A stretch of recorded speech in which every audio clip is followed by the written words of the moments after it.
Welcome back to Soulboat Sessions, the podcast about two of the best things ever, music and fermentation.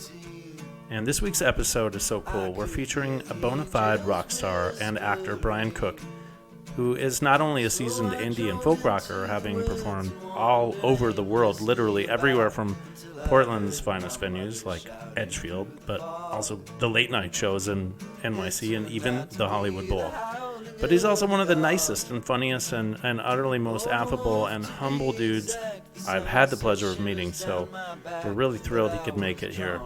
And of all the places we could meet, we first encountered each other in a beer tank manufacturing plant, no longer of this world, which now sounds way more metal than it was, no pun intended, but it was great, and we hit it off. And this week, as we go to edits, he's out there on the road with Blitzen Trapper, the band he co-founded in 2000 to great success. And they even played a gig inside Kennedy Center, which is that crazily elegant DC auditorium where, you know, the President of the United States speaks, and people like Steve Martin and Robert Plant get celebrated for their contributions to American society. So nice going, guys. And with said band, Blitzen Trapper, co-founding member Cook, and that band truly soared into the pop culture zeitgeist on the release of Furr, a 2008 single on Sub Pop Records of Nirvana fame, among others, that garnered seriously gushing coverage from nothing less than Rolling Stone magazine, and it ascended to number 4 on the top 100 singles of 2008, 3 spots behind, and I had to look this up on the internet Wayback Machine. Beyonce's Single Ladies, LAS Artiste by Santogold, and Time to Pretend by MGMT, all of which obviously rank as not only some of the best pop songs of 2008, but easily the last several decades. So it was truly a landmark tune, and its wry, sort of Dylan-esque tones reverberated in countless parties and crowded lofts, and probably a million mixes burned onto CDs, which is something we used to do before the invention of streaming audio, and makes me feel kind of old. But I digress. More recently, Brian turned to acting in comic and serious roles of all kinds, and then he formed Dead Lee, a duo with singer and guitarist Cara Harris, now disbanded after some terrific recordings and performances, including here at Wolves and People. Cook now tours as Leo Moon as a solo performer with a current album in the works, showcasing his delicate fretwork, mesmerizing voice, and resting lyrical storytelling. So grab a beer, relax, and enjoy this episode of Soulboat Sessions with guest Brian Koch. All right, so Brian, welcome, man. Thank you so much for coming. Thank you for having me. Yeah, this is great to see you. With us today is Brian Koch of so many awesome projects that, like, I'm going to lose count here. So you're going to have to, like, jump in and remind me if I'm missing anything. But not only is he a rock and roll drummer and co-founding member of Blitzen Trapper, one of the great Portland bands, he is also the singer and composer and guitarist in Dead Lee, a duo that is awesome and has actually played here at Wolves and People. That was super fun. Just kind of impromptu jam. And then also a new project called Leo Moon, and an actor as well. You've been appearing in all kinds of stuff. And that's actually how we met, is you were doing a video podcast. And I think I was invited to come in to talk about beer and Wolves and People, and with Liz and Shearer. And she was working with this tank company that is no longer around, but they were running a podcast, and that's how we met. And you were like dressed up as like Wyatt Earp, a bartender. Yeah, you had this like awesome vintage thing going on, and I was like, what is happening? I had no idea what to expect. That was a funny gig, because that gig very squarely fell into the category of jobs that I should not have been hired for, but did anyway because I needed the money and was glad for the work. Yeah. But I definitely had no business being there. I think it was very much Liz's show, and she knew what she wanted to do, but I think didn't feel comfortable doing it all on her own, wanted to have another voice there, and then I just ended up standing there the whole time while she would talk, because she had a lot to say, and I didn't. And so I I thought that I would help lubricate the conversation a little more and add a comedy element, but usually the show would just kind of barrel through those opportunities. So I think that after like 5 episodes, they cut me out, rightfully so. And we're like, yeah, we're just going to do it without you. The reason like you couldn't get a word in edgewise is because nerdy brewers like me were like talking too much about their own shit and like going on and on about you were going back and forth with Liz. As it was probably meant to be, you know? There wasn't a need for me, is all I'm saying. I was happy to do those episodes. I just felt kind of silly because they were long, and I would stand there, like, every once in a while, I would just, like, fill your guys' glasses and be like, you know? But I didn't really have much to offer. Dude, I loved it. I thought it was super fun, and I just remember staying around afterwards and totally splitting the atom and enjoying talking about beer and music, and we hit it off right away, and then here it is, like many years later, you've been to the brewery a bunch, and we've been like following your awesome career, and so it's just so cool that you decided to come back. So thank you for visiting. Yeah, you're good people, so it's easy. Thank you. And this property is also really memorable and amazing too. So when we got to come out here, it was like, I don't know, just sort of enriched what I already knew about you, and it was really cool. Oh, right on. Thank you. Well, like the podcast is really just about beer and music, you know, like, you know, the best podcast about the 2 best things ever, beer and music, right? I mean, we just thought, what if we could just sit around and talk about the things that we love most and see and, you know, vibe with other people on what they're doing and what their interests are, whether it is beer, whether it's music, whether it's a crossover, you know, and like, you know, you're someone who has had such an amazing, I'm sure, experiences like playing at breweries, playing, you know, that's another place that I guess that before we met, I went to see Blitzen Trapper and Wilco at the brewery in Bozeman. Oh, yeah. And at Big Sky Brewery. And this is just one of the best shows I've ever been to. The whole thing, we were right up front for your set and for Wilco with my bro. It was such an important night. So that was just another example of like loving the combo and like enjoying that setting. So do you remember like the first big show you played at a brewery or at a brewery? Gosh, I don't know. I've played probably several hundred now at this point. Right, it's impossible to remember. But I mean, there's a lot of amazing breweries in the Northwest. Like that was sort of, especially when the pandemic was going on, really a really helpful extension of my musical career was just sort of taking the lumps of the pandemic and seeing what was possible.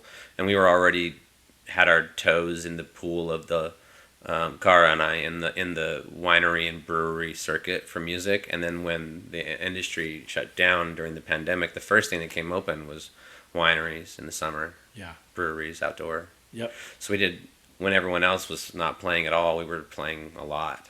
Yep. Just, you know, but space, you know, with all the spacing and the masking and all that. But outdoor music, as soon as it started to happen, it was like it seemed like one of the a fewer number of bands that were out there and able to play because we were in our own pod together, so we could do that. Your partner Cara, you mentioned Cara, pardon me, in Deadly. Yeah. So you're the duo. Not you guys played here on kind of impromptu one night during outside. The pandemic. Yeah. It was magical evening. The sun's going down, and it just kind of worked out. We still can't have amplified music outside, and so it was like this like kind of a bummer thing where we couldn't feel like I didn't feel like we could give you the billing you guys deserved. But it was still a really cool night, and you know we had a fun time, you know, catching up and.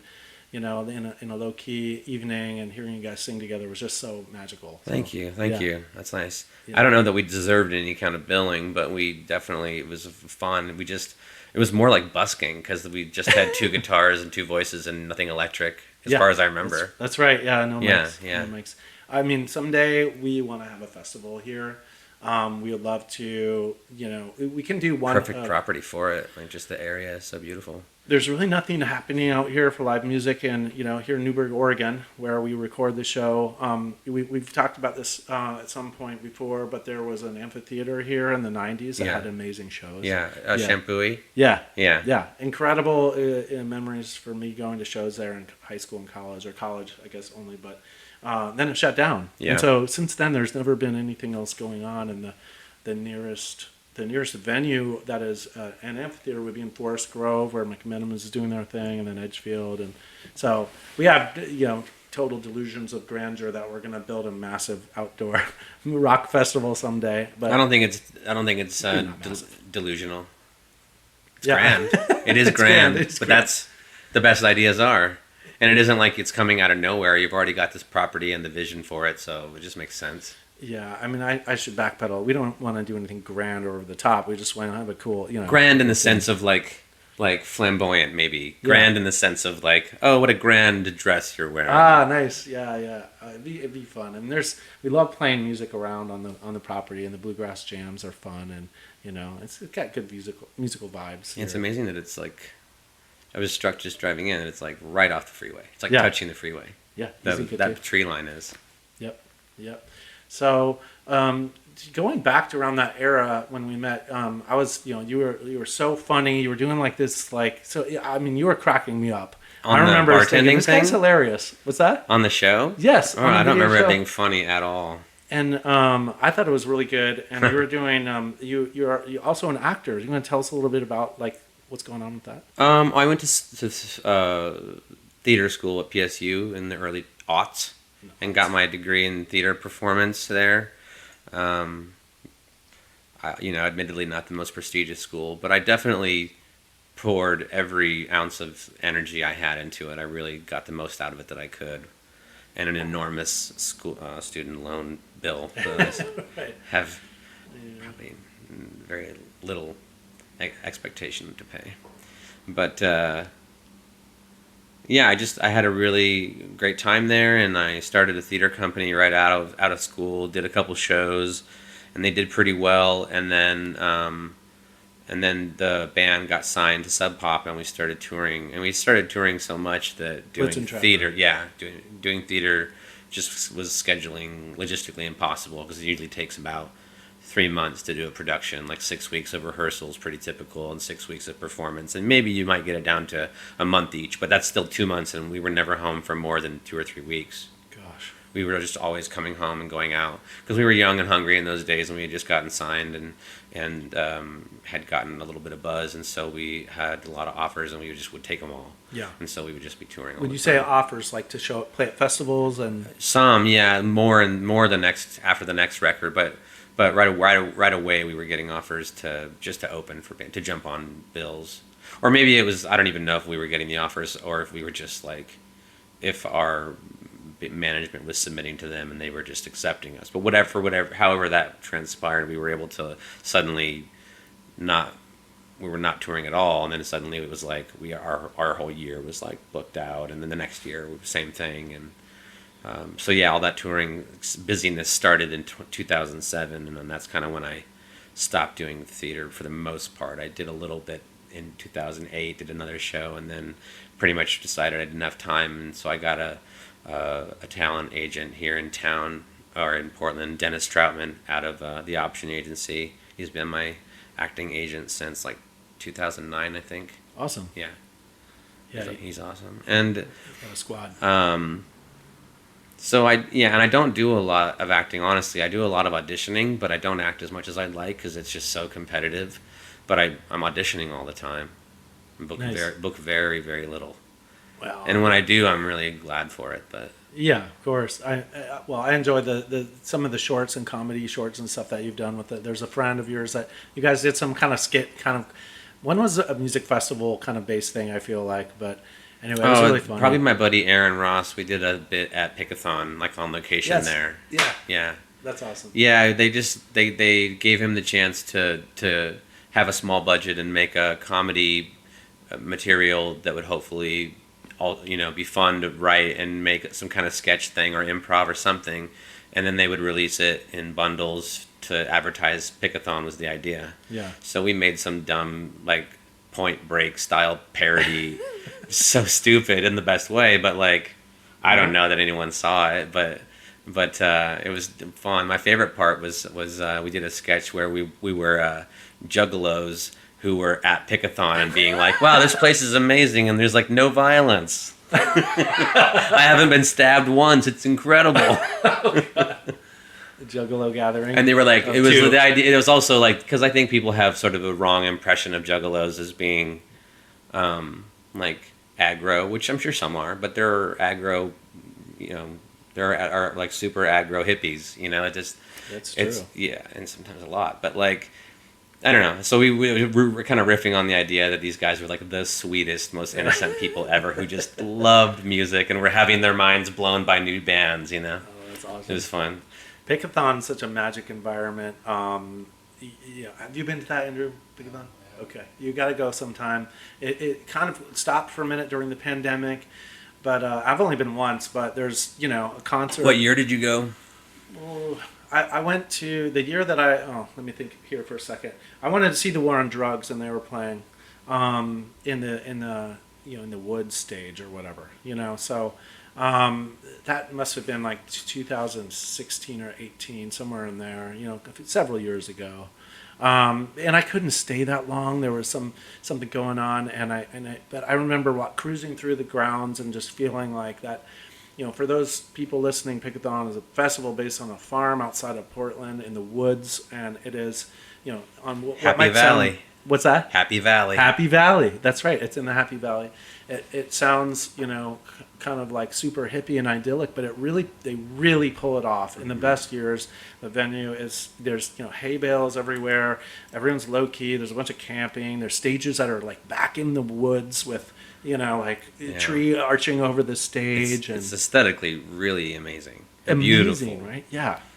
Very good beautiful. And they were also like pretty forward thinking as far as like trying to get rid of disposable plastic stuff. So they were like renting out. People would get a metal cup and you would use it the whole time, and you'd rent it or you'd pay for it, and you'd get I think you'd get your money back at the end. I can't remember how it went, but it was like they're just trying to come up with new ideas to eliminate waste as well.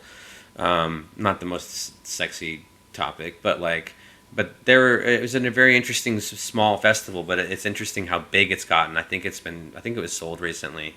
Yeah. So now it's being booked by a really big company elsewhere. And so it's still an amazing thing. I think it doesn't have, this is such an old man thing to say, it doesn't have the same feeling it did when it was growing. Because at some point I think it was just a bunch of friends picking bluegrass instruments. Yeah. It was just, probably like a few bands. Very small. And it just caught on, and then it became a thing. And then once it became a thing, and then it really generated interest. And it's been interesting to see its development over the years. There's another one too called Northwest String Summit.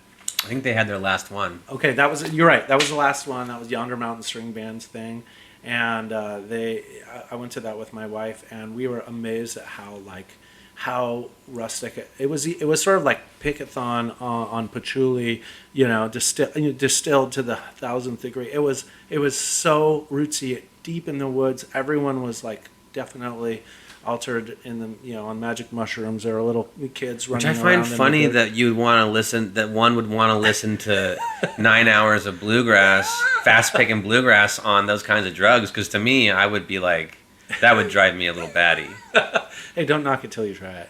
I mean, I played the thought experiment out in my mind palace.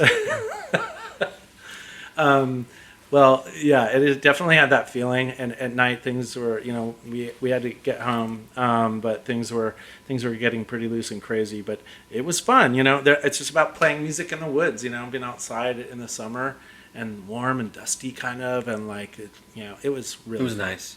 It was really nice. Night was even better, I feel like, there, because especially on those days because the main stage is right in the sun, and nobody wants to go up near the stage till like 9 or 8. Because the tree line doesn't start blocking the sun until pretty late. That's true. So there's always this huge opening because if the day is hot, it's like in the middle where no one's at. So you're kind of playing to the people in the shadows on the hillside. Oh, that's funny. Like solar beam is just like moving people away as it tracks across. Totally. That's funny. Well, what are some you must have played hundreds of festivals and big shows. Not that many, but a good deal of festivals. Yeah. Are there some highlights that stand out of great shows, memorable or funny? Sure. I mean, you guys did Letterman or so, or was it we did do talk shows during our kind of buzz year or two. Wow. Yeah, That we must have did. been so fun. We did Fallon twice. We did. Conan was the first thing we did. Conan. Yeah, and I had like a full-on panic attack while I was playing the simplest possible song. Oh man. All I have to really do is just keep it on the 4 on the floor for most of the song, sing a simple harmony. But I was like losing my brain.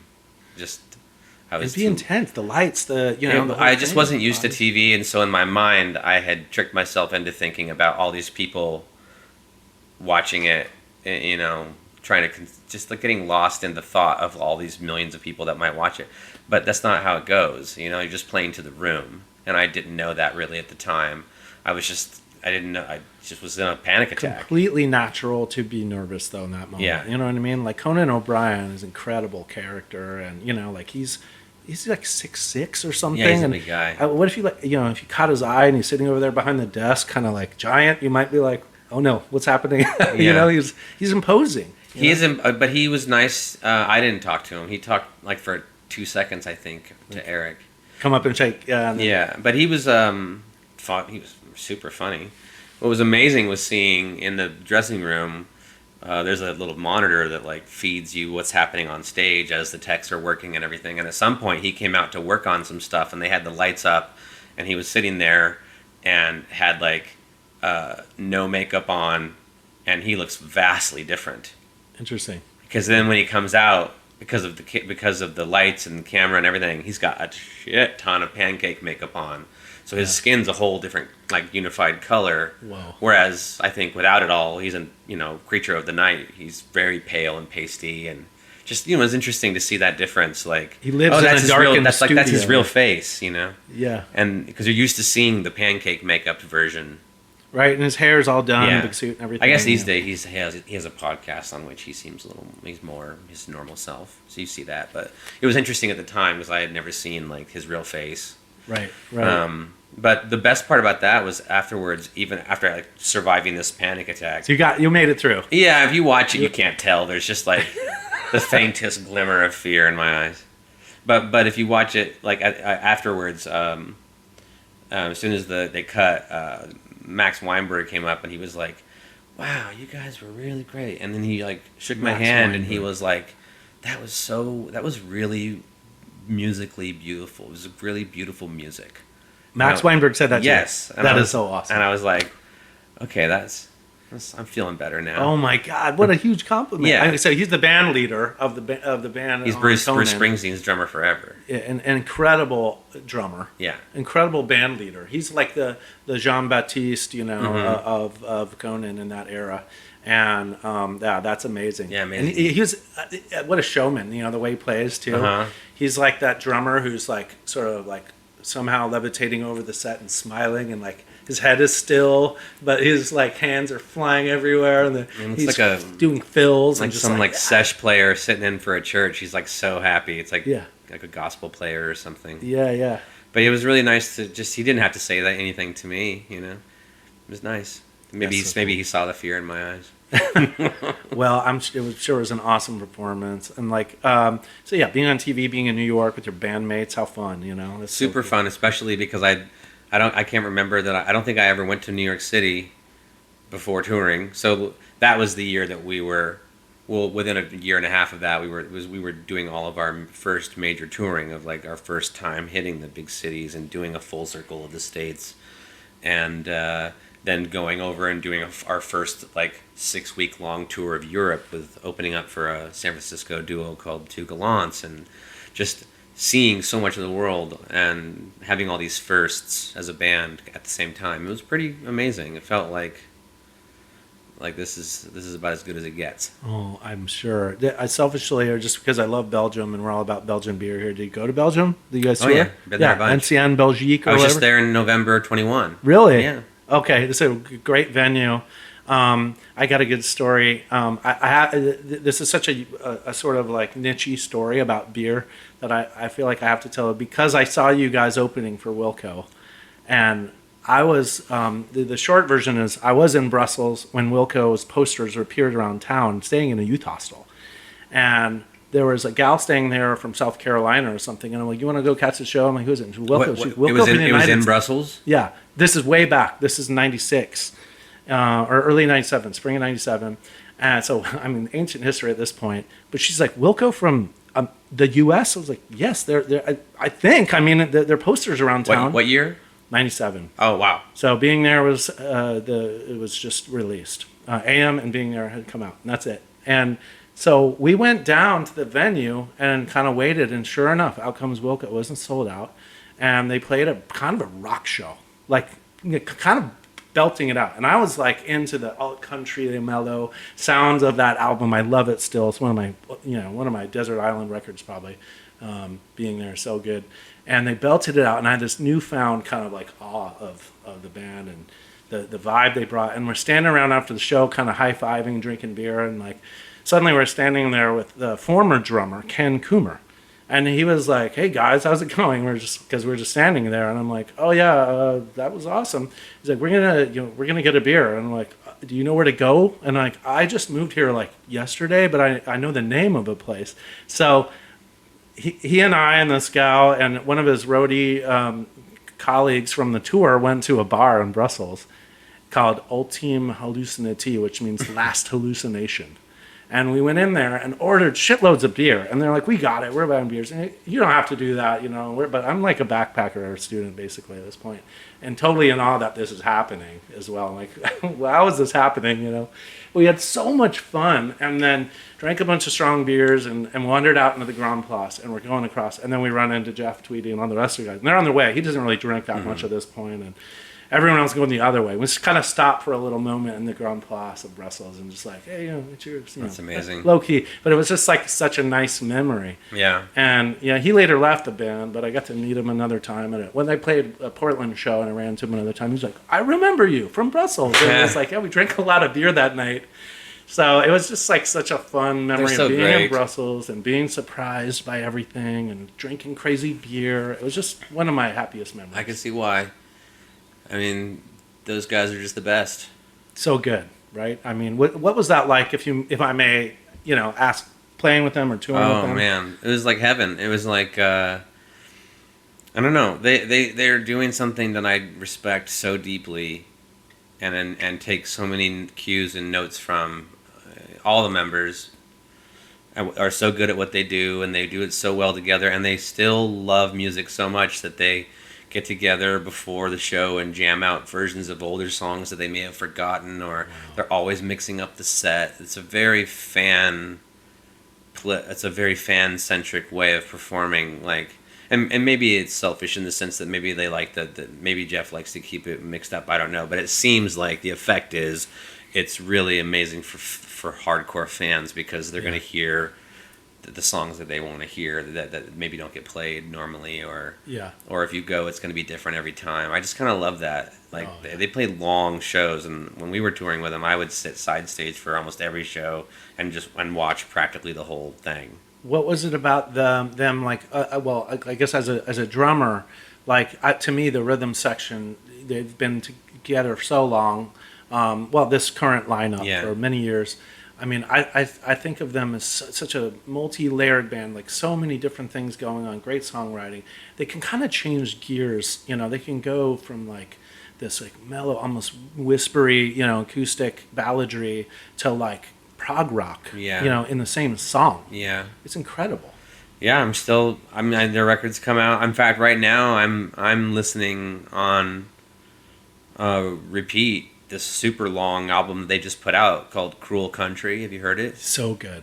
It's amazing. I've been going on these country drives for the touring that we've been doing, and when Cara's sleeping or whatever, and I'll put on this record, or if I'm by myself and I'm driving, I'll put it on, and it's like, it's such an amazing album. It's different than what they've been doing, and the songs are impactful, and the lyrical content is amazing. Like, it's not... he shows no sign of slowing down. If nothing else, he's getting better as a songwriter as he grows older, and I think it's inspiring to watch. I agree. Do you have that book, the songwriting book he wrote called How to Write One Song? No, but it's on my wish list. Yeah, a friend gave that to me, and actually, Emily, our beekeeper, gave me that book. Yeah, as a gift. And Emily Schmiedel, she'll be a guest on this show at some point. When she's not building hives and so busy doing what she does. But I thought that book was so beautiful, and it's so witty and dry and self-deprecating. He just What's it called again? How to Write One Song. I just read his other book, whatever the newer one. Let's Go Before So We Can Get Back, or something like that. Yeah, it's so cool. That he has time to write and and tour and have a family and stuff. It's pretty great. So you guys are you still playing occasional shows with Blitzen Trapper? Or in fact, I don't know when this is coming out. You might probably, I think, based on what we were talking about earlier, I'm assuming we'll probably miss it. But I guess it's not really relevant because there's no Portland show. Is there? Well, you can talk about it. Well, we're going on a short run on our way out to a festival in Nevada, and then Dead Lee's also doing a short West Coast run, opening up for Sam Chase and the Untraditional in mid-May, but that'll be moot by the time this comes out. But that doesn't mean you can't check out our music. Yeah, absolutely. I mean, Blitzen Trapper, several records out, and then Dead Lee, you guys have 11. How many? Blitzen Trapper, I think 11 now. 11. I think we just finished our 11th. Oh my gosh, that's amazing. That's so much. Yeah, we just finished a new album. It's probably not going to come out until, I would assume, spring. But okay. We're still playing songs mostly from the back catalog and Holy Smokes, Future Jokes. Oh yeah, I like that record a lot. Is the same band members as the? No, in 2019, or when the pandemic sort of shut everything down, we went through our first major lineup change in 20 years. So 3 of the band moved away, left the band, and what was left over was myself and Eric. And it's always pretty much but it's always pretty much it's always been Eric's songs. They've always been, he's the driving engine of the band. He's the songwriter. So but yeah, I'm the only other original member, and we have 2 guys that are 2 roles that are filled usually by our former front of house sound guy Nathan Vanderpool, plays guitar and sings. But he's also very busy doing front of house for Fruit Bats and Bonnie Prince Billy, Bonnie Light Horseman. Oh, and so when he's out on the road, then somebody else fills in, and then this gentleman Michael Elson is filling in on keyboards, and he's an amazing, multifaceted pianist, organist extraordinaire. Well, you also play not only drums, but you play guitar and you play a harmonica. Mm-hmm. And tell us a little bit about the inspiration for Dead Lee, how that came up. And I think there's another solo project that you have. Oh, okay. Well, I'm playing solo shows right now, but just a handful here and there. I'm just sort of testing out this idea of playing by myself, just to have an outlet for songs I'm writing and testing them, But about 9 months ago, I pretty much stopped drinking. For all intents and purposes, I don't drink. But every once in a while, when the mood strikes me, I might have a shot, or I might throw back a glass of champagne to celebrate something. But for the most part, I don't. And it's kind of revolutionized my sort of metabolism and the way that I engage with the world. I just have so much more energy now, and I'm writing I got through all this writer's block that had been hitting me for years. And so I think maybe in the wake of being unblocked, I'm kind of vomiting out a lot of songs right now, and I just want to play them for people and just test them. That's so awesome. I mean, you can't underestimate the importance. In the beer industry, there is, I would say, growing conversation around mental health and physical health that isn't quite loud enough yet at times. The industry has gone through various times when there's kind of moments of people sort of coming, to a more open place and talking about things, but you can't be at your best as a brewer if you're working on a hangover and like distracted or poor sleep, and those things really happen. You know, if you've had too much to drink, you're going to be groggy the next day. And we work with equipment every day. We're with forklifts and heavy equipment, power tools here and there. We did some power tools today. And you got to be sharp. And beyond that too, like just as in terms of healthfulness. And I mean, I'm not going to sit here and try to say like that we're defined by it, but I would say most of our beers are low ABV. I mean, that's a conversation that we have amongst ourselves a lot, because we enjoy beer and we want to sit around and drink a few, but we're not trying to get drunk. That's not the point. We don't want to ever see a customer who's had too much. We failed as a brewery if we see a customer who's inebriated. That's the absolute worst case scenario, because how are they going to get home? Mm-hmm. Like what's going on here? It should not see that. So not to pat ourselves on the back here, but like we care about that, and it's very important, and at various times employees and myself, we go through dry spells and tell everyone I'm not drinking this week or not drinking this month, and that's great. Mm-hmm. We are in full 100% in support of that, and it should be. I'm sure in the rock world and the music world, there's all kinds of, kind of natural inclination to just throw a bunch of beers back after a show, or, because you have that like adrenaline rush, and then the come down, and it would be a natural time. So probably I think alcohol is wonderful for a lot of things, and it's sort of like it's like any hammer or tool that can be used either way. And I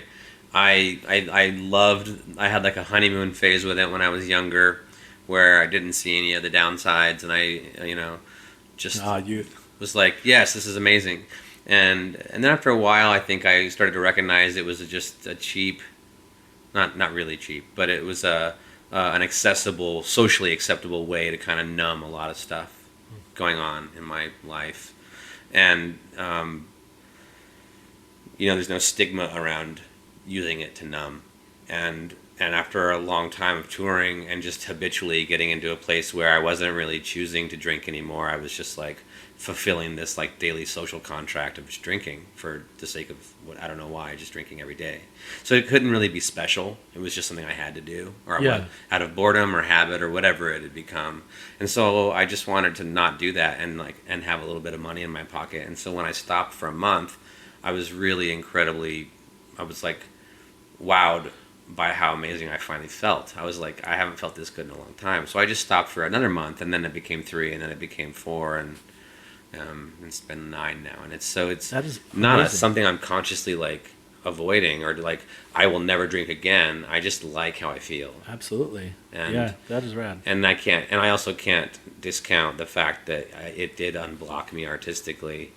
And that's nothing to laugh at or sneeze at, however you say that. It's nothing to belittle, because to me that was like a huge something in my psyche that I think for years I was kind of suffering under, was like this desperate want to express myself and to create, but just feeling for whatever reason, whatever excuse, whatever the thing was, just totally blocked and not being able to really say what I want to say, how I want to say it, or have the confidence to follow through with what I was trying to do.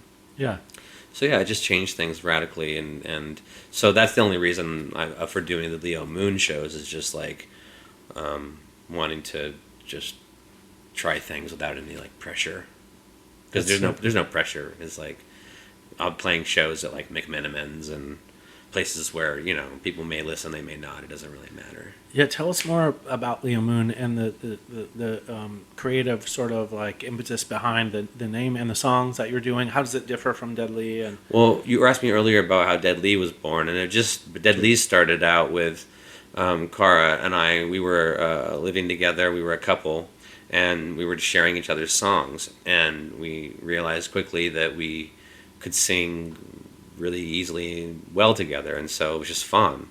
And that was in 2017, and we I started like messing around on guitar to one of her songs, and it was around that time that Blitzen Trapper took a full year off for the first time in like 17 years, like a full no touring, nothing.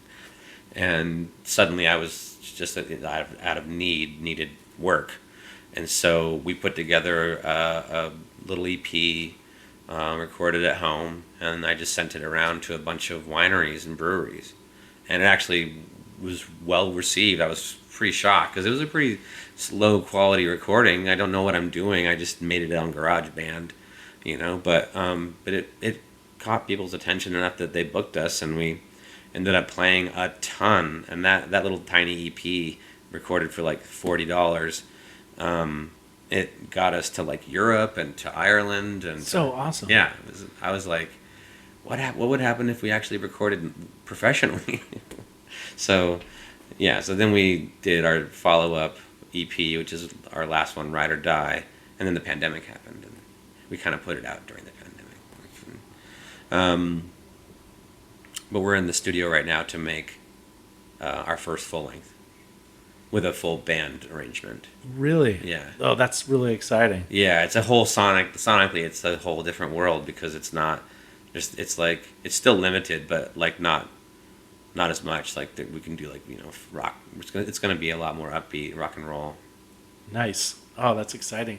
Well, you guys have such cool harmonies together too, and like that was one of the things that struck me, right off the bat, like a really, really profound kind of like, vibrationally your voices work so well together, Thanks. And it just sounds so great. And I just like the mood of the music too. I don't know how to put it into Deadlee, Deadlee.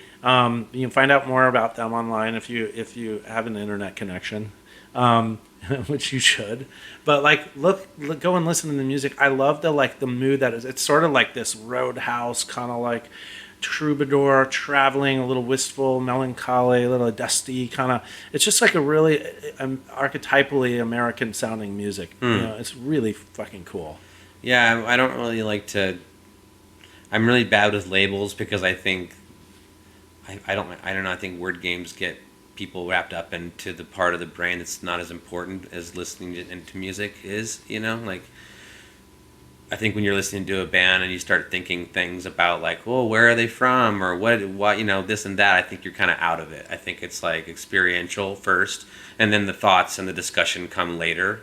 And so I always want the experience to come first, and I think I'm reticent to like say it's this genre, but I like the notion of it being more like shoegazy country folk.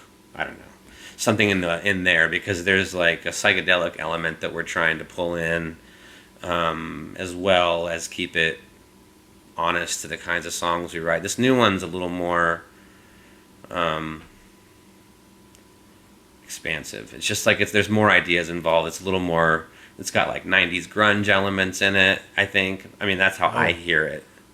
But like hardcore country and folk, I don't know. It's kind of all over the place. Like when you say hardcore country, you mean like pedal steel? And there will be some on there, yeah. Nice. Yeah. Oh wow. A little bit, because there's a couple like straight up country tunes that she's written, and I've written a couple like psych rock tunes, and then there's some more traditionally Deadlee type stuff in there too. But it'll all sound different just by virtue of having a full rhythm section in it. So awesome. I feel like right now that style of music is finally kind of arriving to wider audiences, and there are more projects and more sounds coming out in that nature. I'm thinking of the moniker Cosmic Country. I think that's a Daniel Donato thing, but like that maybe is how he describes his music or like something. Like Sturgill Simpson or... What's that? Like Sturgill Simpson type stuff. Yeah. I mean, and Rose City Band here locally, great band. They have such a good sound. Kind of reverb drenched, a little far away. Like there's some strumming and acoustic stuff going on, but also a little bit of a dreamy, a little bit of a droning and dreamy kind of fifth gear groove that you're in, and it's so fun to listen to. I mean, for me personally, that's the style of music I want to listen to all the time. So I really look forward to hearing that record. That is awesome. I'll send you some tracks once we start getting some rough stuff put together. I love it. That's so cool. And so when is that next Deadlee project then gonna come to fruition? I don't know. We're about a third of the way through recording it, but we have to take a little break for this tour. So probably won't wrap up until probably July, I would think. Nice. And then it takes however long to manufacture it, but we could probably have CDs not that long after. Vinyl is just forget about it. It takes a year now to get. As everyone's printing vinyl, right? It's just like you got to have vinyl at the merch table, but Yeah, it's a huge a back order. that's okay. When we I'm started curious vinyl, where it's at now. I just got demoralized asking about it because it was like, yeah, if you put your order in now, maybe 10 months from now you'll have your vinyl maybe.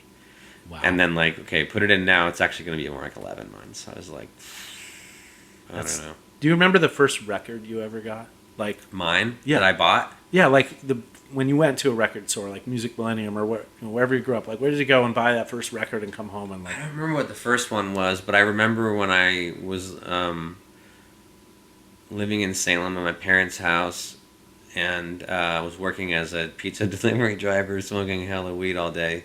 Of course, I got into like Pink Floyd, and I had just came into them late, and somehow a friend of mine, Holly Swisher, was like, "You had never heard Dark Side of the Moon? Here, let's smoke this, and let's listen to that." And I remember in her basement, The world was never the same. being like, "Oh yeah, it's really amazing!" Like, but having like a totally transformative experience, just listening, out of body experience. loving it. I mean, like it's amazing, and I recognized it for all of its amazingness, and I had just somehow never listened to it. I think I'd probably heard The Wall on radio, but I hadn't really listened to Pink Floyd before. So then I got everything I could find. So I was like, I even drove all the way out to Dallas because I heard there was an awesome secondhand vinyl shop there from Salem to Dallas, and they had like 7 primo amazing copies of all the early like 6 different records of their catalog, all in amazing primo shape for like 15 to 20 each. Oh my this gosh. is in like 90. I want to say like 95, 96. So I just went out and bought. I came back with a stack of their Pink stuff. Floyd records. Yeah. The early records are so epic. I have my first record, I think, was a Pink Floyd. I think it was Relics, which was like weird B-sides thing. But Relics was down at Payless Drugs in Newburgh, which is like where They had that. Payless, yeah, they had vinyl, and I got Terrapin Station by the Grateful Dead and Relics, Pink Floyd record from I think it's like 71. It's like around the time of Amagama, early stuff. But I remember coming home with that feeling, just like I'm like the cat with the canary, and I'm coming home with this like exciting thing, or 13 or whatever, and put it on a record player. Never forget it. And Adam Hart Mother, Metal, all the early Pink Floyd records still hold up. So influential. I would say like today, so many bands are kind of still like chasing that like Pink Floyd live at Pompeii sound. Hammond organ, drenched, big searing David Gilmour solos. Like you can't really compare it to anything. It was the best. That's not even to mention the whole Syd Barrett epoch before, where with like, is it 2 or 3 records? I think it's just the 2 that are pretty out there and insane. Like a totally different band. Yeah, that's so true. Totally different band, and that's awesome. Yeah, so we'll have to wait a year and a half or so for a Deadly record on vinyl. But On vinyl, probably. Can you get an 8-track? Can you do that? I don't know. I'm sure you could. It would probably be a really expensive Coming back process. Bring back Who has that? Who could do that? Let's I don't do know. It. This is a business opportunity. Vinyl? Sorry, too posh, too much waiting. Let's do 8-tracks. We had an 8-track player here and a box of 8 tracks, and they sounded freaking terrible. I mean, it's not the most amazing sound quality. We'll say that. I still do appreciate cassette tapes, though, how they sound.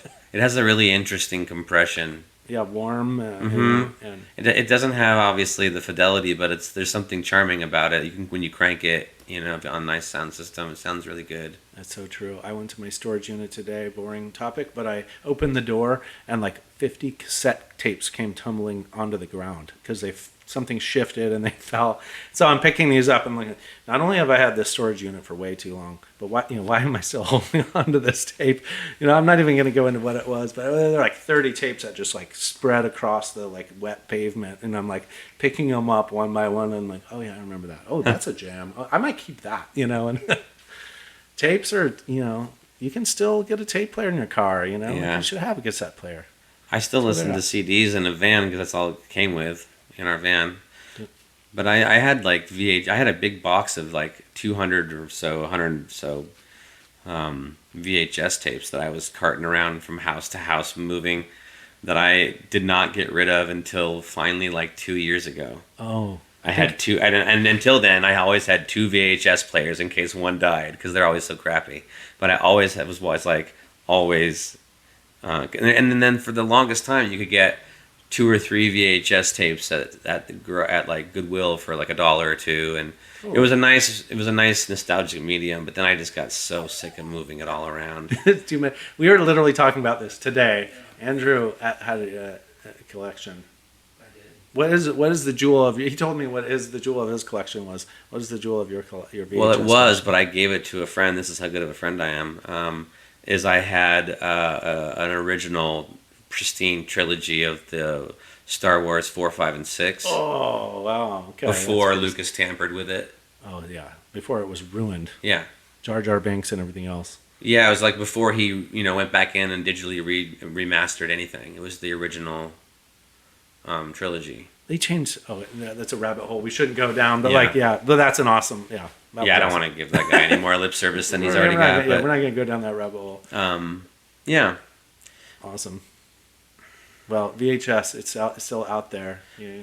At one point when we were fucking around with it, we would like record vocals and record guitar tracks down onto VHS just for the audio, just to see what it would do. It was interesting. It didn't really yield very much, but like reel to reel was the thing. That was like the standard for a long time. Big tape, big large format. I don't know what you really call it other than reel to reel, but you know, there's something said for that analog processing. Yeah, it was super fun. That's how I cut my teeth when I was first starting to write songs in my bedroom.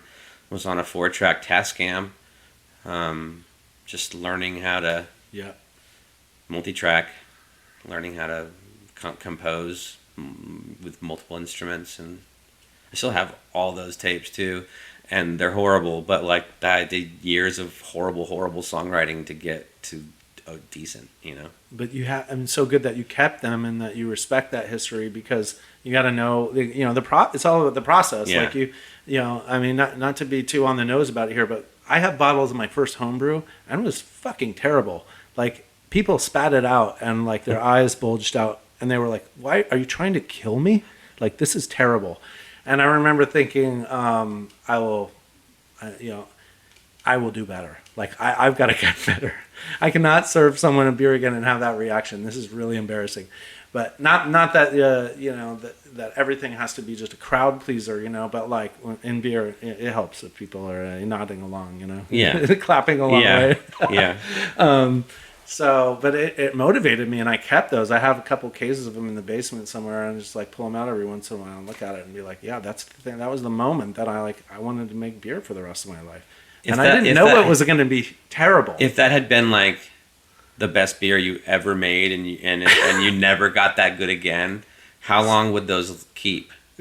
How long would they last? Oh, I mean, in a bottle. Yeah, honestly, well, it depends on the beer. Some beers can last many, many years for sure, but not 21 years probably. I mean, it's there every once in a while. Someone finds a freaking case of beer in a shipwreck or whatever, like Baltic Porter up in Russia or somewhere, and they find it and they go, "Yeah, the beer was still good." Well, yeah, it was under 6 atmospheres of oceanic pressure, and you know what I mean, like. That is very, very rare. That's the only kind of that beer I can drink now. It's very seldom that a beer lasts more than, for us, we age beers up to 3 years here. And then, we drank one the other day that was 6 years old, a bottle conditioned beer. So there's literally no oxygen in the bottle. It's been consumed by wild yeast early on. So it's stable. It's pretty much a Polaroid of that moment. And the only thing that changes is very subtle changes in tartness that can creep up with certain wild yeast can metabolize yeast cells. I'm going really off the deep end here, but it can continue to get a little more funky and tart, but generally after 5, 6, 7 years, the cap fails, or the wild yeast starts to freaking metabolize the glass or something. I mean, it doesn't last forever. I really think beer is best experience in the moment, when it's fresh, when it's first tapped, and being present with it. I'm not personally into hoarding beer and keeping big stashes of rare beers around. That's a whole thing. And it's kind of maybe people have millions and millions of CDs and things I'm sure you have a great collection of music. I collect it, but I'm not trying to have the world's biggest music collection. I'd much rather enjoy it in the moment and play and see it live. And same with beer. I just want to experience when it's fresh and move on. And I'm not trying to like build some cellar of valuable beers. It's just not what we're about here. We love beers that are ageable, and we do that. We really put a lot of pride into it. But it's not something where we're like sticking them away for 10 years, and for the most part. So anyhow, can I ask you a question? What's that? Can I ask you a question? Please do. Yeah. What if you had to pick one, maybe like best drinking experience and best concert experience? Those can be different things. Holy cow, that's kind of a tall order. Best drinking experience and concert experience. Best maybe the best beer you ever had. And it doesn't. Maybe the beer was not the whole reason. You know what I mean? Like, oh my gosh. Start with the best show.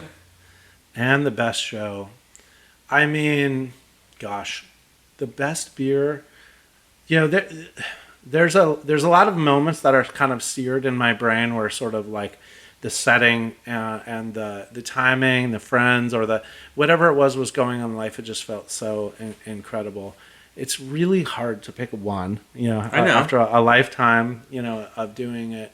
I mean, I think one of the like life-changing moments was one I always come back to. It's so funny, is like just drinking the first like bottle of Deschutes Mirror Pond Pale Ale that I ever tried when I was like 18 or something. And it was back then, they become a national brand now, and huge props to them, and amazing.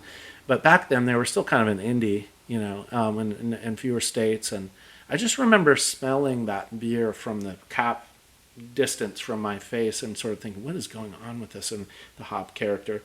And it kind of rewired my brain. I can't say it was necessarily the best beer moment of my life, but it was one that definitely sort of like grabbed hold of my neurons, like there's something very, very, very powerful that can kind of grab a hold of you. I would say I had similar experiences. I mean, gosh, there have been a lot of great times, like,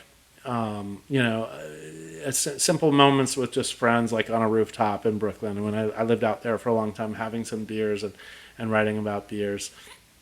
I really feel like I should have like a more prepared answer for you, but these answers are all wrong, by the way. They're wrong. What about best show? Cut tape. Let's start over. But no, it's there's taking it before that, like first homebrew I tried from my best friend in college. He handed me a bottle of this beer that he called Abe's Ale, and it was the first time I'd ever tried a homebrew. And I never even knew you could brew beer at home at this stage, and it was so freaking delicious. And that was one of those moments, like you can make your own beer. I love beer, but I'm drinking beer from like, small but pretty industrial brewers in Portland at the time, like Henry Weinhard's and stuff. And so I remember the hop character being there and just thinking, oh my gosh, that the sense of potential was there. Like it sort of like opened my mind, like you can do this. Like, anyone can do this. Yeah, that's how I felt in high school when I saw my friends playing in rock bands, in retrospect, probably, semi good, semi poorly, depending, but like it seemed like the most amazing thing to me, and I was like, this is totally doable. Yeah, this is doable. They're doing it. I can do this. Yeah, I mean, I think that's the beauty. That's one of the beautiful things about the beer biz is like some passion, some willingness to screw up and make mistakes. Get basic techniques down and. Make some beer. It's not at too high of a bar to start. It's much more difficult to start a brewery, and run a beer business. But some of the best music and best shows are in that, like you were talking about, Pickathon and small, intimate, maybe a little bluegrass jam in the field, like turned into something more. I mean, thinking about the best musical experience, like peak ones. I mean, I've been an audience member mostly, and I played in some bands and had some fun. But like as an audience member, some of the ones that really just blew my mind were like, a couple come to mind. My first Grateful Dead show, of course. I mean, you just cannot compare the sound quality and the feeling of being 16 and standing in front of the soundboard. What year was that? The first Dead show that I went to was. Let's see here, 1990, June 23rd, 1990, in Autzen Stadium in Eugene. And Little Feat was the opener. And I went with my best friend. And my dad had gotten us the tickets. And he was like the last person to hand me a Grateful Dead ticket. And that was one of the funniest things. Like, bless his heart, my late father was a meat packer and very conservative. Somehow, through business, someone gives him a bunch of tickets, and he calls my mom to be like, do you think Chris would like to go to the Dead show? And my mom's like, well, I think so. I think he likes that music, And she asked me, your dad has some tickets to see the Grateful Dead in Eugene. Are you interested? And I was like, let me at him. Like, are you kidding me? So I called my best friend, and my brother took me. And we get into the show, and we're like, thanks, bro. We're going down to the floor now, and race down to the floor. And we position ourselves in front of the soundboard. And some old hippies handed a joint to us, and we're like, oh, nice. And it was a very funny moment because we were like, oh, we are kids, really. We were sophomores in high school, but or juniors, I guess. But we're standing there, and when the sound started, when the opener started, I literally remember every cell in my body kind of moving backwards about a foot. The bass, the sound mix, the whole thing. It opened up with "Feel Like a Stranger," and it was just one of those moments when I was like, I have never heard live music like this. But I don't know what I was expecting, American Beauty or something I hadn't been exposed to live Dead stuff really. So it was that moment of being just like, holy cow, great show, long show. The rest of the show was a total blur. But this year it came out as a remastered concert, like on one of the Pix series, because everyone felt so strongly about the quality. And they're always releasing material, but now it's out on CD. So of course I bought it and then got to relive that moment. So that was definitely one of those moments when I kind of felt like rock and roll could be so larger than life. The sound quality could be so incredibly good and crisp and just sort of, awesome. And that's a larger than life moment, but plenty of moments that are just as memorable are more intimate and more about just playing with friends in school and, like low key stuff. So I don't know. I couldn't live without it. I honestly say that, live music, seeing it, listening to it, is the best thing, That's why I get up in the morning almost, I love it. I'm listening to it all day long. And now I have a 5-year-old, my wife and I, and our son loves music, and we're trying to get him into tunes, and it's really fun. The year after you saw that show, I saw Nirvana opening for Pearl Jam, opening for the Red Hot Chili Peppers. Okay. Boom. Three bands. And it still, I don't think, is my top show because I had an ear infection and it was really painful. But I still was really inspired and amazed by the show. But it wasn't physically very pleasing because of my ear aches. Yeah. But I saw Radiohead play their OK Computer tour at the Salem Armory. Okay, that would be amazing. And they played it like masterpiece. And it sounded exactly like the record. They were putting everything in it, all the vocal samples and all the harmonies were there, everything. Yeah. And the way, and it sounded, it was like they were playing it out like they were playing everything like you wanted to hear it from the record, but it was very much live, but you know what I mean? It sounded like a great facsimile of the record. It was so beautiful. I'm sure. And, I'll never forget that show. I think the most transcendent show maybe I ever saw was probably Gillian Welch and Dave Rollins at a theater, an old theater in Olympia. And that was just like traveling through time. Yeah. I was in tears most of the show, just like so moved. 2 people, 2 voices, 2 guitars in a huge theater, silent. Yeah. You can hear a pin drop, right? Yeah. Because they've captivated the crowd.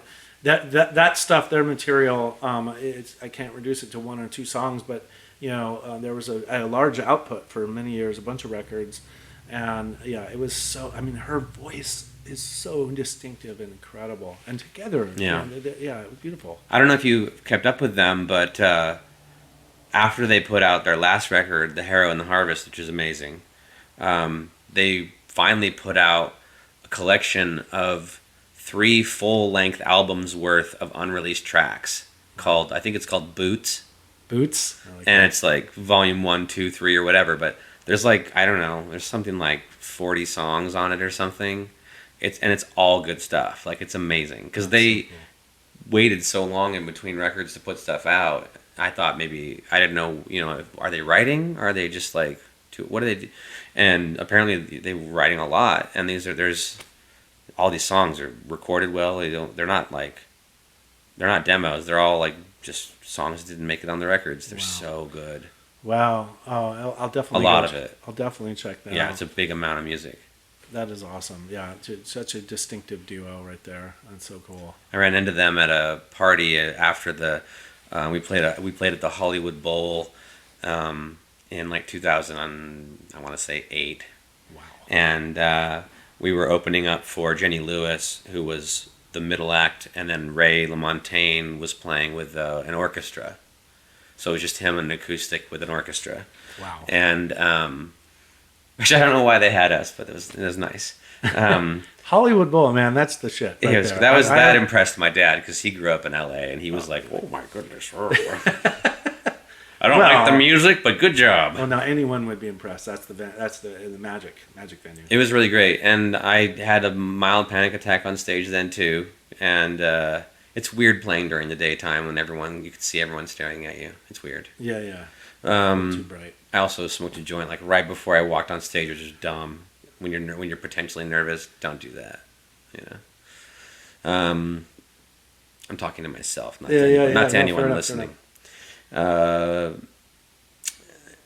afterwards, everyone's hanging out, and I presume that Gillian and Dave were there because of Jenny. I don't know. They live in LA, and so I just like see her. I see her across the room, and I'm like, "That's Gillian." Ouch. And I'm not the kind of person that's gonna like go say hi. So I don't. And then I'm walking around, and I run smack into Dave Rollins, and I don't know. I didn't plan this, but I just immediately started like bowing and like smiling and backing away. I was just like, thank you, and like backing away, like some like servant in like I don't know. Thank you. I'm sure gracious, thank you. Yeah. I don't know why. I couldn't just talk to him like a normal person. I wasn't expecting to see him, and then suddenly he was right in front of me, and he seemed nice. He was just kind of looking at me like, okay, that was weird.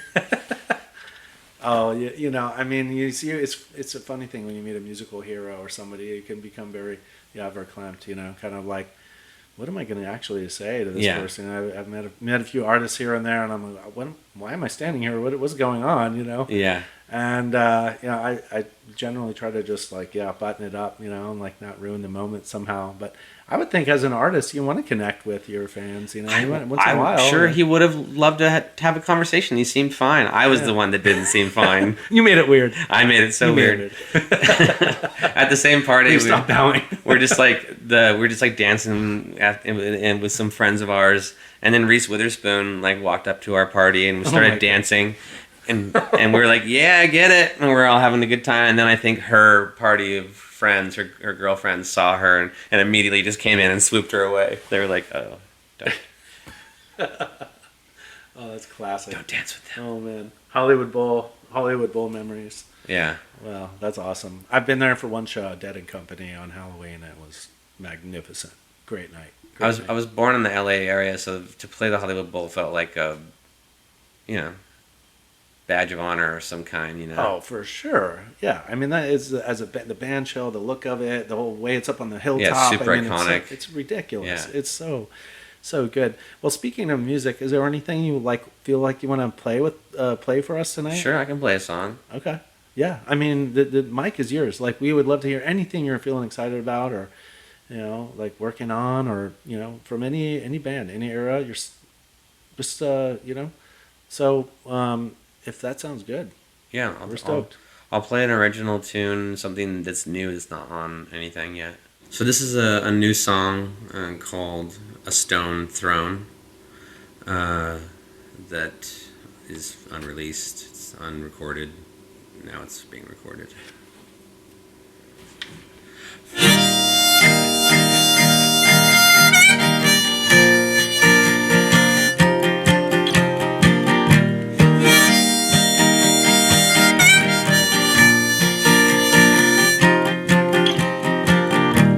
I'm the stone that gets thrown into the sea again. No one knows if we'll ever bump against the sand. Brother, did you see my wave? When you turn the other way. Brother, did you see my wave?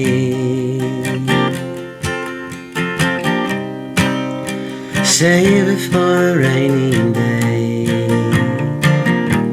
I'm the crow that was caught up in the hurricane.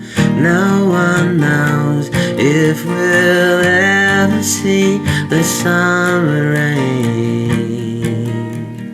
Mother, did you see my wave?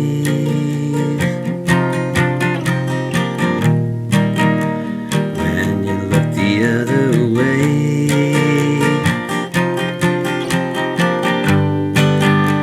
Mother, did you see my way?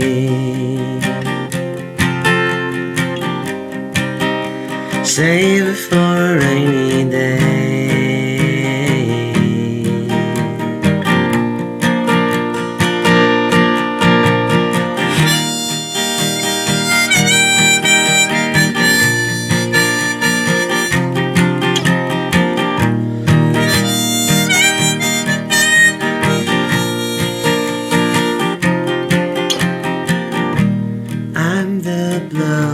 You know it's coming, but you can't defend. Pummeled by the sea, you wade away from shore again. I just wanna see your wave. Turn and look the other way.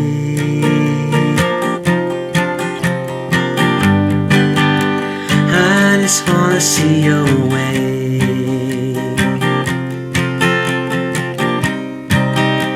When you look the other way, I just wanna see your wave. Save it for a rainy day.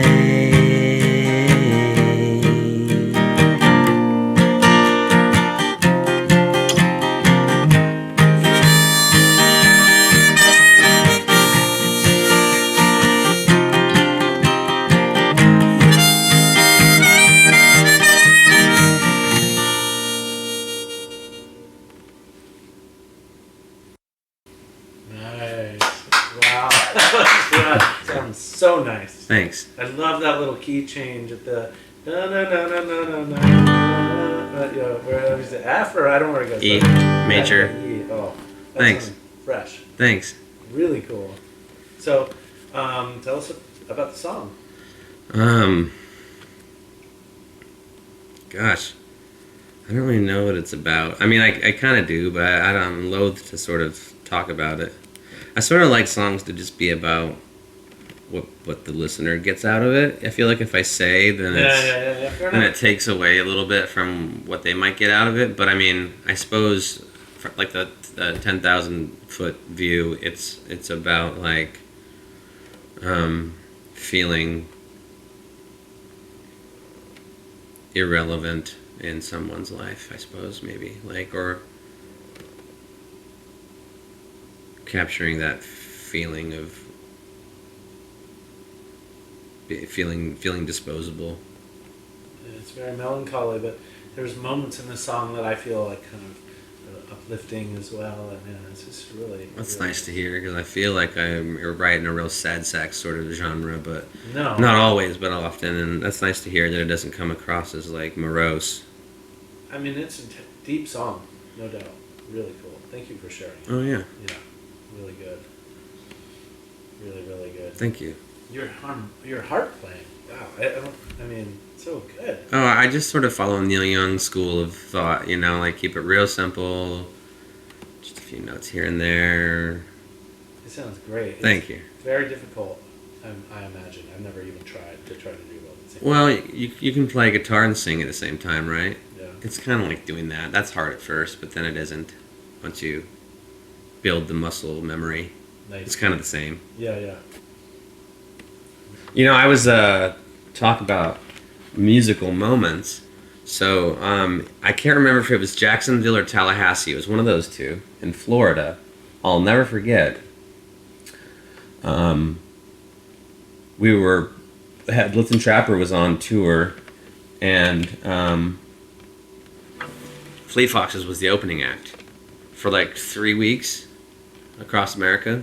They were opening for Blitzen Trapper. Yeah, they're just brand new. Fantastic. Before that tour was over, their audiences were eclipsing ours, and their fans were buying all the tickets, and a lot of them would just leave after the Fleet Foxes were done. So we were like playing sold out shows, but often to kind of half full venues. Isn't that weird? That is, yeah. It's I mean, that was the buzz, and they were good. They were worth the ticket price. They were so good. But I will never forget being there the night that Robin played Tiger Mountain Peasant Song solo live for the first time in front of an audience. Wow. It was good as it gets right out of the gate. I got chills just now. That's really incredible. Yeah. And I remember there was like 10 or 12 of us, 15 of us maybe, just wow. Yeah. I mean, beautiful record, beautiful songs. I mean, I've seen... Deserved success. Yeah, very, very great band. And he was a kid. I mean, we were young. We were probably all like 29 at that point. Yeah. 27 to 29. And he's like 20. When that tour started, he had to have X's on his hands. Well, artists, but can't go by... Can't drink at the bar.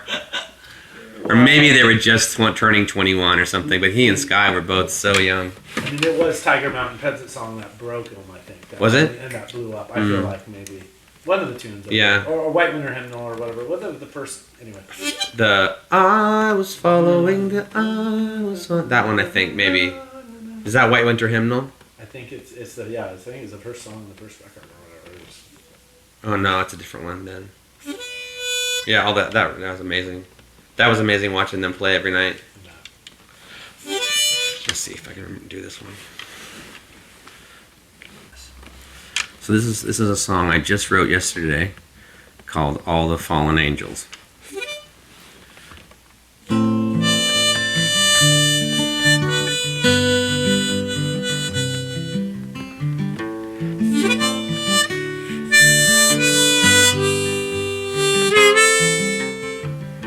It was the 21st of May when I fell.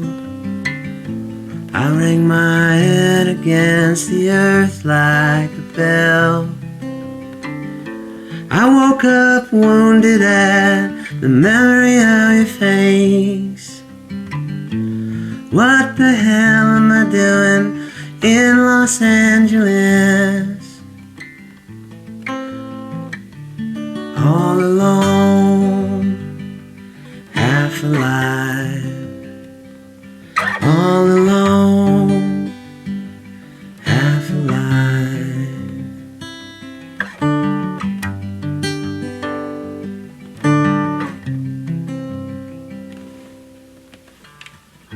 It didn't go the way I thought it would go. I froze up like a lake somewhere in the north. A cold blue eye staring up at the sky.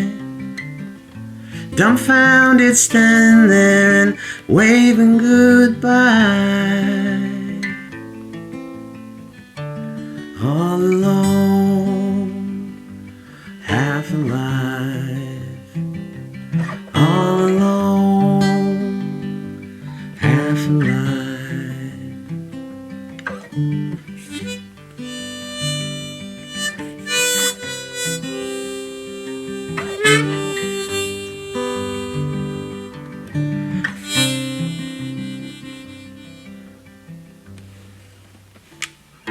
Is something wrong? Tell me what it means. That when we died, we all woke up in your dreams. All sitting down and laughing at the table. You and me and all the fallen angels, all alone, half alive, all alone, half alive.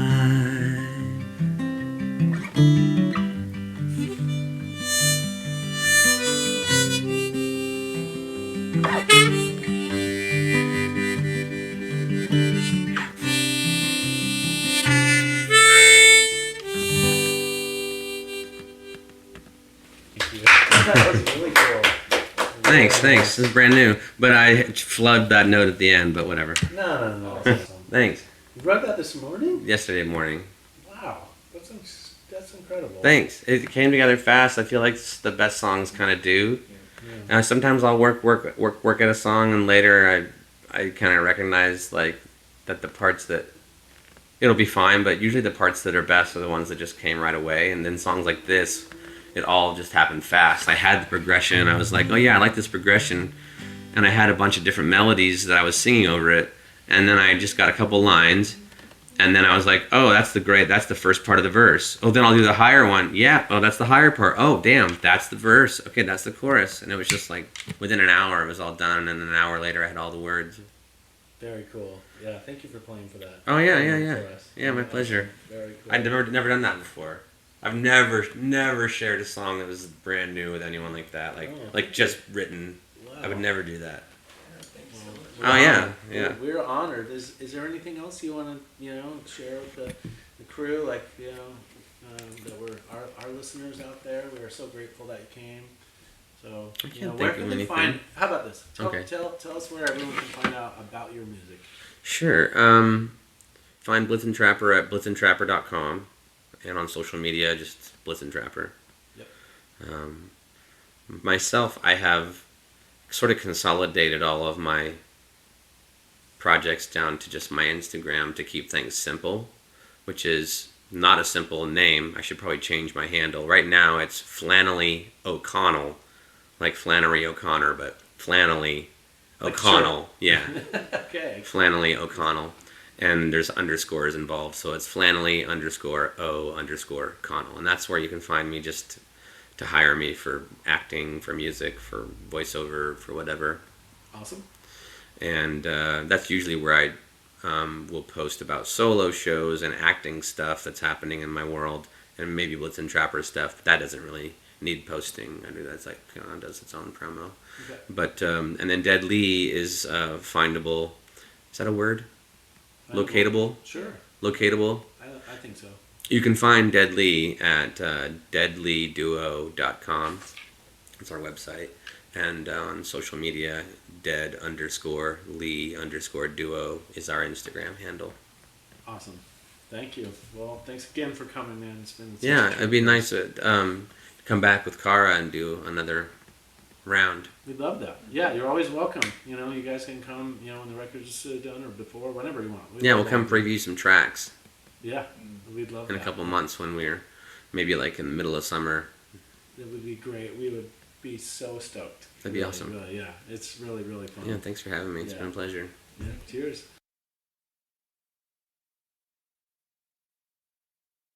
Soulboat Sessions is brought to you by Wolves and People Farmhouse Brewery in Newburgh, Oregon, brewing experimental and distinctive farmhouse and wild ales since 2016, like Honeycomb, Instinctive Travel Saison, and Oregon Beer Awards Gold Medal winner, Traveling Companions.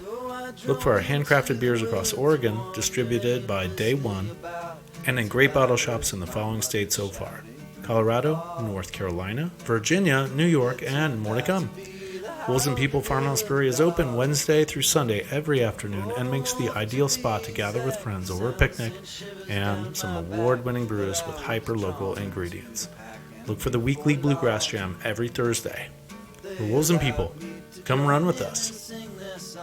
Soulboat Sessions is recorded and produced by Wolves and People Farmhouse Brewery in a tiny but mighty 1912 cottage with old guitars on the wall and an ever-dwindling collection of fresh beers in the fridge.